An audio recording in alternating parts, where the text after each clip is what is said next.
इश्क महबूब खुदा जिस दिल में नहीं है,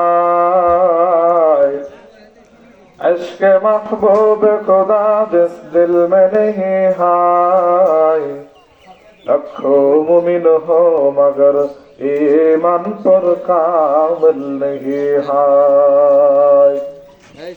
लाखों मुमिन हो मगर ईमान पर कामिल नहीं है। मुसलमान ईमानदार भाইরা আমার, আল্লাহকে ভালোবাসার প্রমাণ শুধু মুখে মুখে ভালোবাসার জিকির করলেই তো ভালোবাসা হয় না, মুখে মুখে ভালোবাসার স্লোগান দিলেই তো রাসূলকে ভালোবাসা হয় না। সাহাবীদের মতো ভালোবাসা বাসতে হবে বাবা। ইমানদারের পরিচয় যদি দিতে চাও, রাসূলের ভালোবাসা তোমার বডির ভিতরে বহির প্রকাশ করতে হবে। মুসলমান ইমানদার ভাইরা আমার, তুমি মুসলমান পরিচয় দিয়ে সমাজে চলো, নিজেকে মুসলমান হিসেবে দাবি করো, কিন্তু তোমার দেহের ভিতরে পোশাকের ভিতরে যদি রাসূলের আদর্শ না পাওয়া যায়, তাহলে তুমি প্রকৃত মুমিন মুসলমান হতে পারবে না। মুসলমান ভাইরা আমার, মাথার ভিতরে রাসূলের সুন্নাত যদি না থাকে, আমি প্রকৃত মুসলমান হতে পারবো না। মাথার ভিতরে টুপি যদি না লাগাও, তুমি সুন্নতের অনুসারে রাসূলের সুন্নতের ইত্তেবা করতে পারো না। অনেক মুসলমান ভাইরা বিভিন্ন জায়গায় ফতোয়া লাগায়, ও হুজুর আপনি শুধু বয়ান করেন টুপি লাগাইলেই নাকি প্রকৃত মুসলমান, আর টুপি না দিলেই কি মুসলমানিত্ব চলে যাবে?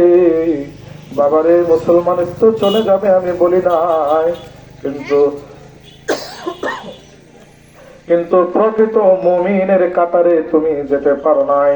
তোমার চুল কাটার ভিতরে যদি সুন্নাত না দেখা যায়, রাসূলের আদর্শ মতো যদি তুমি চুল না কাটো, তুমি প্রকৃত উম্মত হতে পারো না রে বাবা। এখনকার ছেলে মেয়েরা দেখা যায় চুল কাটে, Neymar cutting, Messi cutting, Ronaldinho cutting, Mbappe cutting, আরো কত চলচ্চিত্রের নায়ক নায়িকাদের কাটিং এ চুল কাটে। এমন কাটিং ওয়ালা ছাতনি যদি আপনি লাগান, আপনার মাথায় যদি ওই বিভিন্ন খেলোয়াড়দের কাটিং লাগান, আপনি প্রকৃত উম্মত হতে পারবেন না। মুসলমান ভাইরা আমার, তোমার চেহারার ভিতরেও তো একটা সুন্নত রয়েছে। দুনিয়াতে যত সুন্নত আপনি আমি আদায় করি না কেন, পালন করি না কেন, কোন ভাই কবরে সুন্নত নিয়ে যেতে পারবে না। একটা মাত্র সুন্নত, যেটা দাড়ি, এই সুন্নতটাই শুধু আমরা কবরে নিয়ে যেতে পারবো। কিন্তু দুঃখের বিষয়, আমাদের মুসলমানদের অনেক মুসলমান ভাই বোন ভাইরা যারা দাড়িতে জন্মের পর থেকে, বালেগ হওয়ার পর থেকে, দাড়ি ওঠার পর থেকে খুর লাগাই যাচ্ছে রে বাবা। আপনাদেরকে আমি হাত জোর করে বলতে চাই, জীবনের কতটা সময় আপনার লাগামহীন চলে গেল, ইসলামের আওতার বাইরে চলে গেল। কোরআন নিয়েও চিন্তা করলেন না, হাদিস নিয়েও চিন্তা করলেন না, সুন্নতের অনুসারী হতে পারলেন না বাবা। পায়ে হাত দিয়ে বলতে চাই রে বাবা, আপনারা আর কখনো জিন্দেগিতে রাসূলের সুন্নতে খুর লাগাবেন না। এরপর ভাইজান, তোমার নখ কাটার ভিতরে রাসূলের সুন্নত আছে।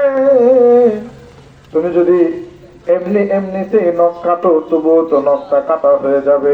কিন্তু ভাই, তুমি নখটা কাটা হয়ে গেল, তোমার প্রয়োজন সারতে পারলা, কিন্তু ওই নখ কাটাতে তুমি সুন্নতের আদর্শ পাইলা না।